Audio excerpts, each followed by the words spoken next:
Muito bem, então vamos dar uma olhadinha aqui o ciclo do vírus da gripe como exemplo, né? Repassando um pouco essas etapas virais que a gente acabou de ver, né? Então você está vendo aqui, ó, o vírus da gripe fazendo a adesão numa célula alvo hospedeira, não é isso? O vírus influenza, né, que é o vírus causador da gripe. Então nós temos aqui a fixação da partícula viral à membrana celular. Aqui eu vou aproveitar para falar um pouquinho mais dessa questão da especificidade celular, né? Então veja aqui nessa imagem que então as proteínas do vírus precisam se encaixar com as proteínas da membrana plasmática, correto? Então a única forma de um vírus infectar uma célula é havendo esse encaixe, essa especificidade entre as proteínas de um e de outro, né? Então é por isso que os seres humanos não são contaminados por vírus que contaminam plantas, por exemplo, ou vírus que contaminam bactérias, né?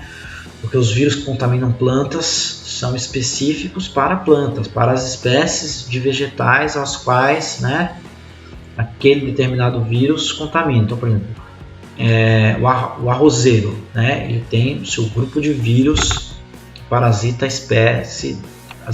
uma espécie de arroz. Feijão tem um grupo de vírus que parasita a planta do feijão. Milho, né? Lembrando que doenças virais são grandes causadoras de prejuízos na agricultura, né? Então, você tem lá para determinadas espécies de répteis, para uma espécie específica de réptil, né? Você tem lá um grupo de vírus que parasita aquela espécie, né? E para aquela outra espécie, um outro grupo de vírus que parasita aquela espécie. Então, dificilmente um vírus vai parasitar espécies muito diferentes, né? Então, o que eu estou dizendo, um vírus de espécie vegetal não vai parasitar um ser humano. Agora, por sua vez, vírus de espécies mais próximas geneticamente fica mais provável a capacidade de infecção, né? Então, um vírus que contamine um mamífero, por exemplo, tem mais chance de contaminar outro mamífero, né? O que tudo indica aconteceu com o coronavírus atual, SARS-CoV-2, né? É um vírus de morcego que sofreu mutações em outro mamífero e passou a ter capacidade de infectar o ser humano que não tinha antes, né? Então, por que essa especificidade? Exatamente por conta disso aqui, né? Ó, a fixação da partícula viral à membrana celular. Para isso é necessário haver um encaixe perfeito, né? Da estrutura tridimensional das proteínas do vírus e da membrana da célula. Ok? Então aqui, ó, após haver um encaixe, então, o vírus consegue atravessar a membrana plasmática, invadir o citoplasma da célula hospedeira, né? Que no caso do vírus da influenza, dentro da célula, então, é que o material genético vai ser liberado, né? Esse material genético, no caso do vírus da gripe, é um RNA viral, né? Vai passar então a produzir RNAs mensageiros. A partir desses RNAs mensageiros, você tem a produção de proteínas virais, né? E todo esse material que foi produzido, tanto os RNAs mensageiros virais quanto as proteínas virais, são empacotadas, né? E são expelidas da célula para fazer novos ataques. Essa imagem aqui é importante porque ela é a origem, né, do envelope lipoproteico que circunda os vírus envelopados, não é mesmo? A origem do envelope é essa aqui, ó, né? Quando os vírus saem da célula parasitada, eles pegam um pedaço da membrana plasmática da célula hospedeira e esse pedaço da membrana passa a ser então um envelope, né? Essa gordurinha que recobre os vírus envelopados. Ok? Falar agora do ciclo do HIV, o ciclo do vírus causador da AIDS, né? A AIDS, a síndrome da imunodeficiência adquirida. E aqui a gente vai voltar a falar de especificidade viral, né? Porque assim, o vírus que contamina seres humanos, ele não contamina qualquer célula, né? Ele tem dentro dos seres humanos um grupo de células que ele é capaz de se ligar, né? Então, no caso aí do HIV, ele se conecta com células do sistema imunológico humano, né? Células de defesa, que são exatamente as células dos linfócitos T-CD4, que são células muito importantes no desenvolvimento da resposta imunológica, produção de anticorpos, né? É por isso que ele vai minando o sistema imunológico do indivíduo parasitado, né? Então essa é uma primeira informação importante a respeito do HIV. Vamos dar uma olhada aqui no ciclo dele, ó. Então aqui ele está entrando, fazendo a adesão, né, na membrana plasmática, fazendo a conexão das suas proteínas spike com as proteínas da membrana do linfócito TCD4, né?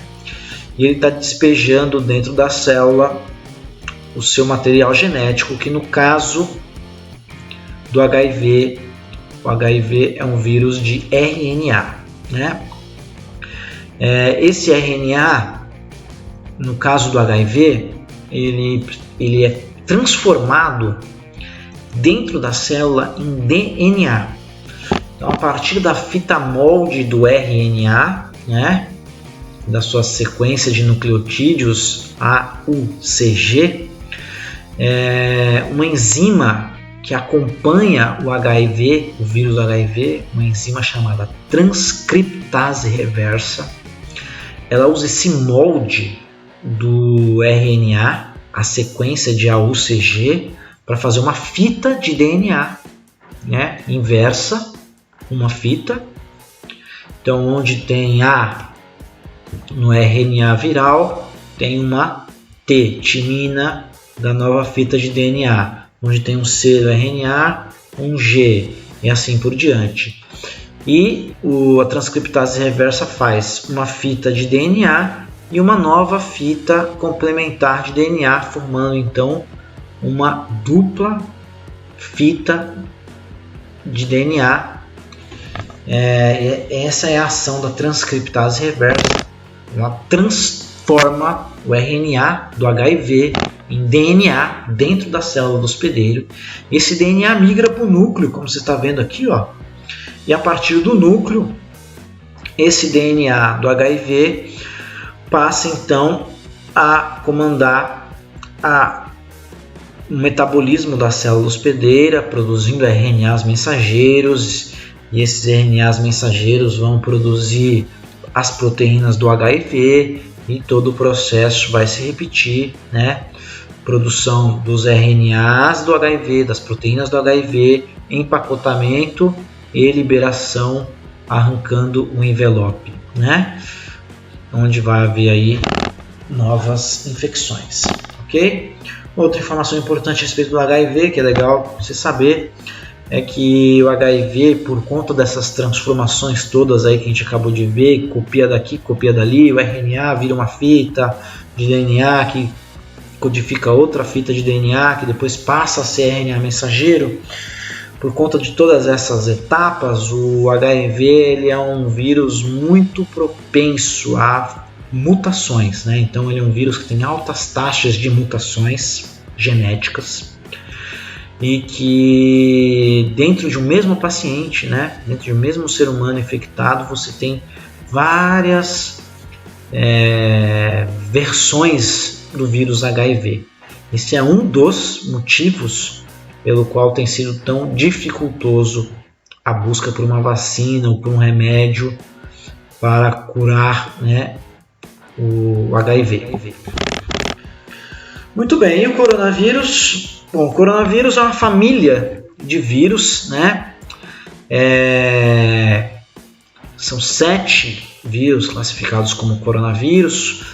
4 deles causam apenas resfriados comuns, leves, né? 3 deles já causaram pânico aí nas organizações de saúde, né? Tivemos antes do atual SARS-CoV-2, tivemos o MERS, a síndrome respiratória do Oriente Médio. Tivemos a SARS, a síndrome respiratória aguda grave.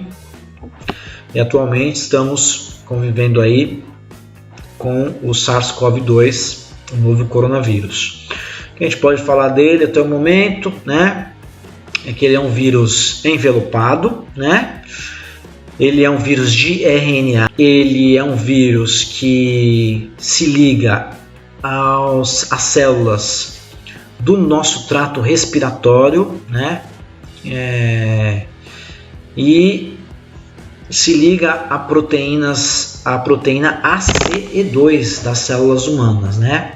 É onde as proteínas spike do coronavírus se ligam às nossas células, né? Então, uma das linhas de tratamento, de busca por remédios, é tentar algum bloqueador das proteínas ACE2 humanas para impedir que o vírus se conecte com as células humanas, né? Muito bem. E por último, precisamos falar das variações dos ciclos virais, né? Todos esses exemplos que nós vimos aí, do vírus que entra, né, na célula, despeja o seu material genético, novos vírus são produzidos e depois liberados, é o que a gente chama aí de ciclo lítico, né? Porém, alguns vírus apresentam também um ciclo que é classificado como lisogênico. Vamos observar agora nessa animação as principais diferenças entre esses dois ciclos. O ciclo lítico é o ciclo mais tradicional, né?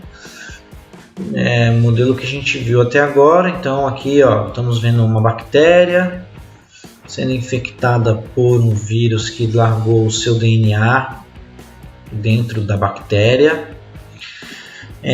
Esse DNA viral então está substituindo o DNA da bactéria e passando a comandar a bactéria para produzir partes dos novos vírus, e esses novos vírus vão sair da célula, geralmente provocando a quebra da célula. Porém, alguns vírus apresentam o ciclo lisogênico, né? Que é esse ciclo que a gente vai ver aí agora, ó. O vírus deixou o DNA dentro da célula hospedeira, e repare que o DNA do vírus, ele aderiu ao DNA do hospedeiro, e quando o hospedeiro se multiplica as suas células, como uma bactéria, por exemplo, ela também multiplica o DNA do vírus. Então, a célula bacteriana aqui no caso, né? Ela multiplica o seu DNA e, por consequência, também o DNA do vírus, né? E vai multiplicando, enquanto as bactérias vão se proliferando, ela vai proliferando também o DNA do vírus.